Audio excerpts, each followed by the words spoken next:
Baik, assalamualaikum warahmatullahi wabarakatuh. Sebelumnya izin memperkenalkan diri, nama saya Ahyar Nasrullah Delian dengan NPM 2217051127 dari jurusan S1 Ilmu Komputer.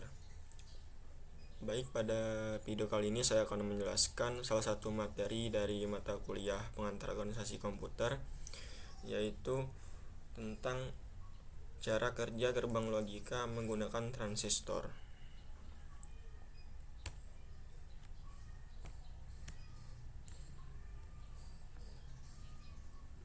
Baik, sini kita masuk ke pendahuluan dulu.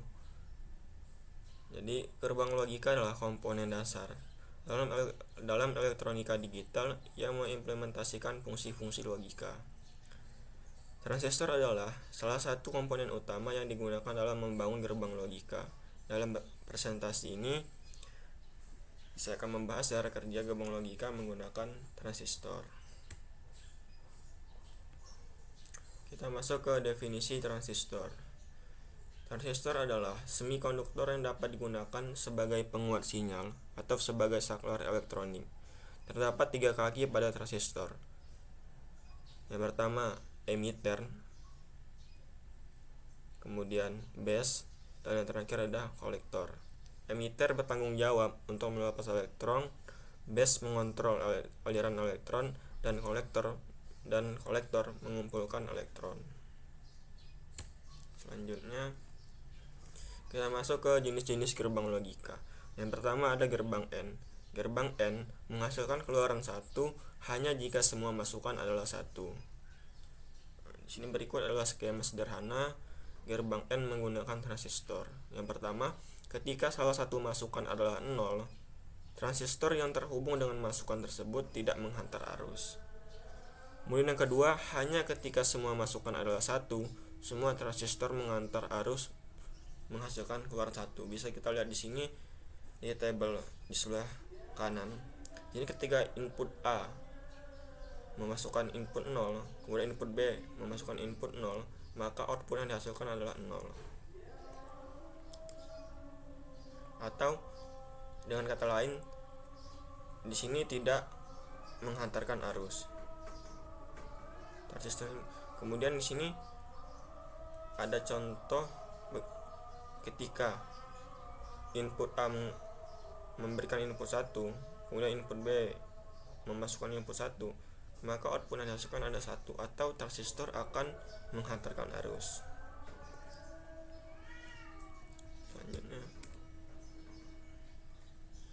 Selanjutnya di sini kita masuk ke gerbang OR. Gerbang OR menghasilkan keluaran 1 jika salah satu atau kedua masukan adalah 1. Di sini ada penjelasan dari skema sederhana gerbang OR menggunakan transistor. Yang pertama, ketika salah satu masukan adalah 1, transistor yang terhubung dengan masukan tersebut menghantar arus. Yang kedua, jika kedua masukan adalah 0, tidak ada transistor yang menghantar arus dan keluaran tetap 0. Dan yang terakhir, jika kedua masukan adalah 1, semua transistor menghantar arus dan menghasilkan keluaran 1.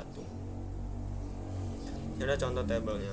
Sini ketika input A 0, kemudian input B 0, maka outputnya 0, atau transistor tidak akan menghantarkan arus.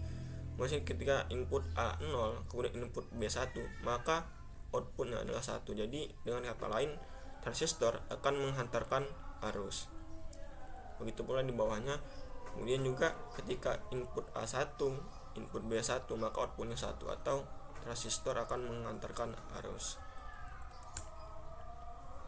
Selanjutnya gerbang NOT. Gerbang NOT juga dikenal sebagai inverter, menghasilkan keluaran yang merupakan kebalikan dari masukan. Jadi ketika masukan input adalah 0 atau tidak ada arus, transistor tidak menghantar arus dari kolektor ke emitter. Yang kedua, ketika masukan adalah 1 atau arus mengalir, transistor menghantar arus dari kolektor ke emitter atau menghasilkan keluaran kosong atau 0. Ini kita lihat tabelnya. Ketika ada inputan 0, maka output yang dihasilkan adalah 1. Dan kata lain, di sini transistor akan menghantarkan arus.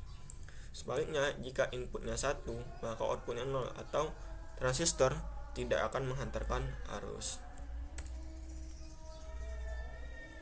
Di sini yang terakhir ada contoh aplikasi dari gerbang logika. Jadi contoh penggunaan gerbang logika itu, gerbang logika menggunakan transistor dapat kita temukan dalam rangkaian-rangkaian seperti komputer, sistem kontrol, dan perangkat elektronik lainnya. Jadi kombinasi gerbang logika ini memungkinkan kita untuk membangun fungsi-fungsi logika yang lebih kompleks. Mungkin cukup sekian penjelasan dari materi gerbang logika menggunakan transistor dari saya. Kurang lebihnya mohon maaf yang sebesar-besarnya. Saya akhiri. Wassalamualaikum warahmatullahi wabarakatuh.